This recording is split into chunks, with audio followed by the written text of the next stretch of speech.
Hey, hey, hey, welcome back or welcome for the very first time to Discipleship with AIM, the place where you get to learn, grow, and be encouraged to walk daily with God. Whether you're brand new to this faith thing or you've been walking with Jesus for years, I'm really glad you clicked play today. Go ahead, smash that subscribe button if you haven't because we're family here and I don't want you to miss what's coming. Today, we're talking about something that sounds simple. The topic is solitude before God. Specifically, we're diving into this explainer where we unpacked Dr. Evelyn Vance's fascinating research, a paper called The Sacred Pause. We're going to look at how recovering this ancient spiritual discipline is absolutely essential if you want to live a spiritually grounded life in our hyper-connected, burned-out digital era. Think about this quote for a second. This brilliantly illustrates our starting point.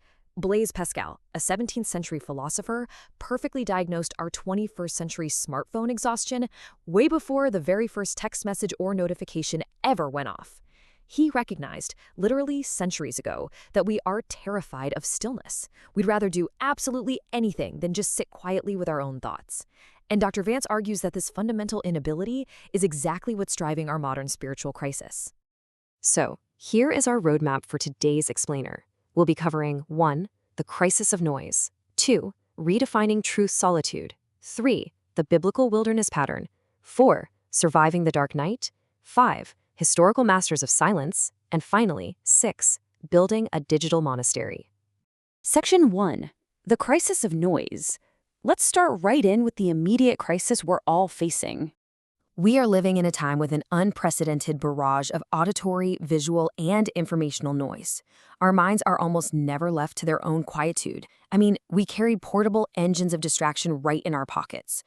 Because of this, our souls rarely get a moment to just breathe. In modern faith communities, there is this massive, heavy pressure toward activism, constant doing, constant output. But Dr. Vance's research highlights that this pressure completely eclipses the silent being that actually has to undergird our faith. When we merge with the frantic pace of the culture and prioritize public performance over our private inner life, we end up spiritually fragile, exhausted, and literally running on empty. Section 2. Redefining true solitude. To fix this exhaustion, we really need to clear up some major misconceptions. Because solitude is absolutely not the same thing as hiding away from the world or just being antisocial. In our everyday language, we kind of mix these words up. But look at this stark contrast. Loneliness is a painful state of deprivation, and isolation is a defensive withdrawal. True solitude, though, that is an intentional, totally voluntary space where you are unburdened from everyone else's expectations. It frees you to be fully present to God. It isn't an escape from reality, it's actually an entry into a truer reality. As Dietrich Bonhoeffer so powerfully warned, solitude and community actually feed each other. It's a two-way street. If we try to live in community without ever practicing solitude, we end up manipulating people, using them to satisfy deep needs for validation that only God can truly fill. Without the quiet time to reorder our dependencies, we just end up depleting the people around us. True solitude allows us to love others out of a sense of fullness, rather than needy depletion. Section 3. The biblical wilderness pattern. Now let's look at the source material. The Bible doesn't view the quiet wilderness as some nice vacation spot, but as a primary place for massive life transformation. Consider Moses and Elijah. God used the empty space of the wilderness to strip away Moses' cultural idolatries and self-reliance during his 40 years in Midian. He had to be totally unmade before he could lead. And what about the burned-out, terrified prophet Elijah, running for his life? God didn't meet his despair with a loud lecture or a dramatic display of fire. He met him with a gentle, healing, whispering silence. For both of them, solitude was the absolute indispensable setting for their restoration. And then there's Jesus, who constantly modeled this rhythm of the eremos. That's the Greek word for the solitary place. The texts show us this wasn't just a one-off event, it was a habitual lifestyle rhythm for him. He deliberately retreated to escape the crowd's expectations and perfectly align with God. Dr. Vance makes such a piercing observation about this. She points out that if the incarnate Son of God needed to habitually unplug to hear the Father, you and I are incredibly arrogant to think we can survive our modern lives without doing the exact same thing. Section 4. Surviving the dark night. Let's be real for a second. Stepping away from distractions isn't usually peaceful right away. It actually forces us to confront our own internal chaos. Sometimes the silence can be incredibly loud. When the digital noise finally stops, our unresolved griefs, unfulfilled expectations, and deep pains rise right to the surface. And this is exactly where solitude gives us the space for lament.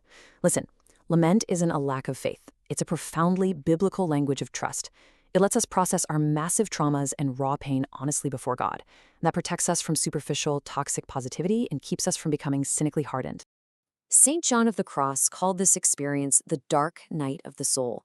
When you're sitting in the quiet and you feel this deep emptiness or sensory dryness, that isn't God abandoning you. No way. It's actually God upgrading your spiritual operating system. It's this active work of grace where God strips away our subtle dependencies on just having good feelings so that we actually learn to love Him for who He is. It builds a mature, unshakable faith that can truly endure hardship. Section 5. Historical Masters of Silence. We definitely aren't the first generation to realize that saving our souls requires intentional withdrawal.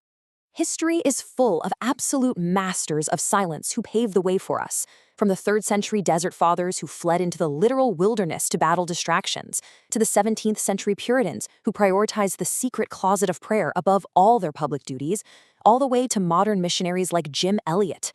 These frontline workers demanded that we turn off the noise, the hurry, and the crowds. Across centuries, they all knew one thing for sure: solitude is not a luxury, it is essential survival gear. But here's why it's so incredibly hard for us to practice this today.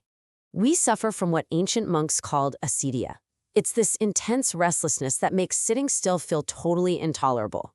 We hear the whisper of the noonday demon telling us that prayer is just a waste of time and we really should be doing something useful. But ultimately, it's fear. We prefer the numbing comfort of an endless scroll on our phones over facing our deep-seated insecurities. Honestly, we're terrified of our true, uncontrolled, messy inner selves. Finally, Section 6, Building a Digital Monastery.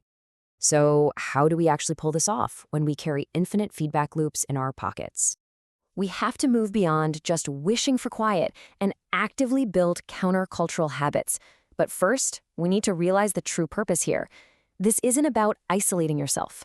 Authentic, quiet solitude is actually the very engine of active mission. It purifies our motives so we aren't constantly performing for public applause. It gives us sharp discernment to see right through cultural illusions.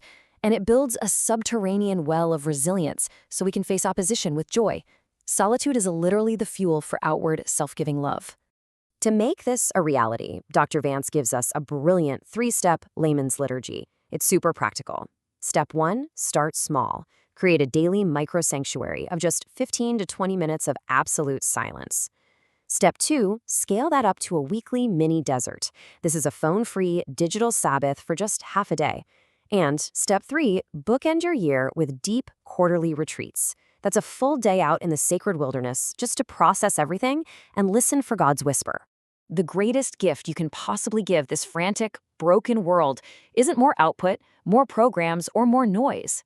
The absolute greatest gift is a deeply formed, healed, and quiet soul. So, my final question to you is this. What step will you take today to turn off the noise, step into the sacred pause, and finally hear the whisper? Start small, but start today. Thank you for watching Discipleship with Amy. Please like, share, and subscribe. Be blessed. See you on the next video.